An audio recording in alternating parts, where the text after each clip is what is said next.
canceled the next year. So as long of a run as it made, and I think it was the only sketch comedy show other than SNL that had seen that kind of longevity. The fact of the matter is, trying to compete with Saturday Night Live is like the difference between the CBA and the NBA. You know, no matter how strong we ever were, we never really was any real threat because that show, again, it had people hypnotized. I mean, I can't tell you how many people would come up to me and go, man, Saturday Night Live sucks. Every week I watch it, it just sucks. But you watch it every week. You know what I mean? So it's like you're almost trained to tune into the show because it is an institution. Patrick from San Bernardino, California, wants to know. Obviously, you're in the hubbub of it all. Hollywood, California. It's a crazy city. I know that Paris Hilton just got out of prison, and that's probably about maybe an hour's worth of stand-up right there. How easy or difficult is it? Again, this coming from Patrick in San Bernardino, California. How easy or difficult is it for you to get material just by spending a day walking around in Southern California? Again, man, I smoke weed, so getting material is as easy as puff puff. You know what I mean? No matter where I am. But yeah, there's definitely a culture and an array of comedy here. You know, when you're in a major city like New York or Miami or Los Angeles, especially with all the weird personalities here trying to make it in the show business, you know, comedy is all around you. So it probably is definitely easier to make a joke living out here than, let's say, Omaha, Nebraska. Very true, very true. We're rounding down our time here with Aries Spears. You can log on to, once again, its official MySpace page, myspace.com/Aries Spears, and Aries' official website, ariesspears.com. Aries, we are stationed here in Buffalo, New York. One of the best impersonations and impressions that you do is that of O.J. Simpson, the legendary Buffalo Bills running back. And there is still half the people here in Buffalo, New York, that think that O.J. was guilty, and there are people that think that he was... Half? Half. Well, okay, maybe... If by half you mean 95%, then yes. Well, I'm trying to give OJ some credit here, but I got to say that... Hey, no one denies he was an amazing football player. I mean, you got to have some kind of dough, though, to get away with slicing two people. OJ still is... Yeah, it's funny. It's like, at the end of the day, when it's all said and done, black people, we even know that O.J. was guilty, but the trial wasn't about O.J., it was about racism, and it was about racist cops. Unfortunately, the attention was put in the wrong place, because of the, two people were murdered, and that's where it should have been, and that's what it was about, but it ended up being about something bigger than that, because this country has a huge history of racism, and when you've got that much history, you can't erase that easily. So, I do a great deal about race in my stand-up, and not to get into that too much, but, again, it became bigger than, unfortunately, the deaths of Ron and Nicole. It was about black versus white. It was about crooked cops and the things that they have always historically done to black people, and you had an all-black jury. So, again, as sad as it may be, it was a chance for the black community to finally stick it to the police, and that's why the result ended up being what it was. One of the things that I know that maybe you remember from a couple of years ago, Aries, DMX, another guy who would do a great impersonation and impression of. Who probably is going to shoot me. in a couple of summers ago, Blade, if you remember, in one of the suburbs of Buffalo, New York, Cheektowaga, he got pulled over for speeding. This is a couple of years back, circa 2004. Shouldn't he have his own driver? I think he should Doesn't he have that kind of money? I think that he should have his own driver. Again, yeah. DMX is the guy that happens to stay in the news. Tremendous performer, but you just mentioned you're worried that he might shoot you. I mean, honestly, every time that I've seen DMX, I've seen him in concert one time before, and then literally I thought I was going to shit my pants. And this is from me sitting up in the damn nosebleed section, about a couple of feet away from where he was. He was barking at you. He was barking. It's funny on my comedy album. It's a double disc CD. It's got an hour of stand up and an hour of prank calls, and one of the things that I do is, like, I was always a huge fan of the Jerky Boys, and I thought, it's great to be able to do a prank call as a character that you created, but it would also be great to see certain celebrities make calls. So I did some phone calls as DMX, and they were really popular, especially in the New York area. A lot of the New York DJs got heavy circulation with some of these calls, and DMX heard about it.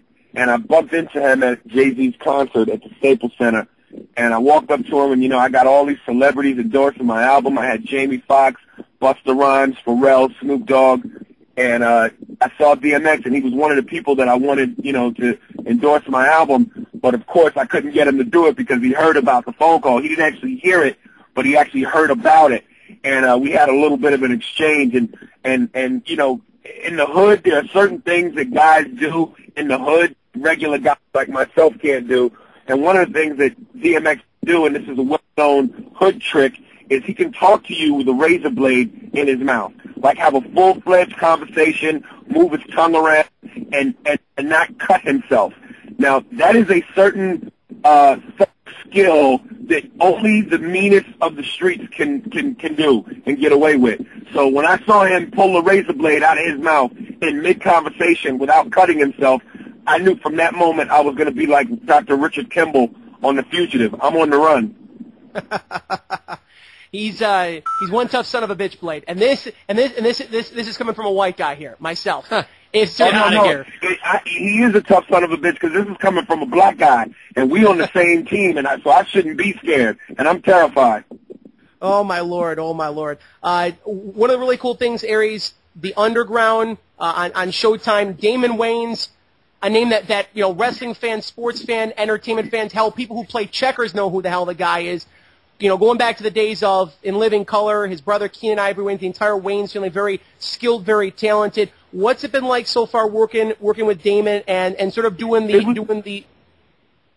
It was cool, man. Damon. Unfortunately, the show never went past the season because Damon had some issues with Showtime and that he couldn't resolve. So unfortunately, we didn't do more than a season. But the people that saw the show really enjoyed it and were disappointed that it couldn't come back because, the one thing that we were able to do, and I still hold true to this, which is why I'd eventually like to get my own sketch comedy show on a network like HBO, is I just thought that any sketch comedy show that would be able to get on a network like HBO or Showtime where you could actually finish the jokes and comedically take it to where even Dave Chappelle couldn't take it because of language restrictions and nudity and stuff like that is a hit waiting to happen.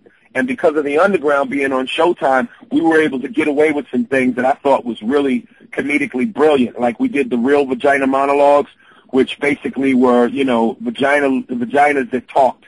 And through special effects, we were able to make it talk in a way that was kind of like bizarre, but at the same time really wild. And then I wrote a sketch called Balls Out Jeans, which was men's jeans with the testicles out. And people absolutely loved that stuff. Then we did a parody called South Bronx, which was based off of South Park, that was insane. So, again, the people that saw it thought it was wild, but unfortunately, again, we didn't make it past the season. Well, you know what? I can honestly say, Blade, how many people have come across our program, and in the long run, they take things to the next level. If I'm not mistaken, when Screech was on our program last summer, this was pre-sex tape, and then he was on the show just a couple months later. The sex tape comes out. Perhaps our show served as a springboard into the world of adult entertainment for Screech. Well, I do have to say this.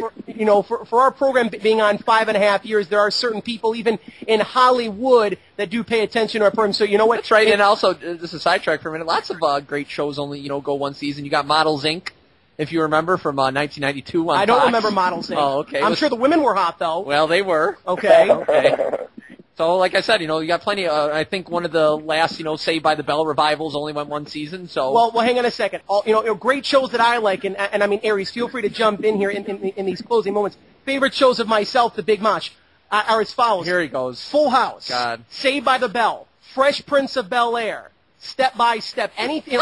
Hanging with Mr. Cooper. I gotta say this. Mark Curry was one of the funniest motherfuckers that I ever met in my life. He actually did some stand-up here a couple of years back in Buffalo, right. New York. And, I'm used to the clean, polished Mark Curry that I saw in Hanging with Mr. Cooper, the one that was fawning all over Holly Robinson, Pete. And he's saying, F this, shit, that, cock this. And I'm like, what the hell happened to my 9:30 time slot Mark Curry on Friday nights? I want that Mark back.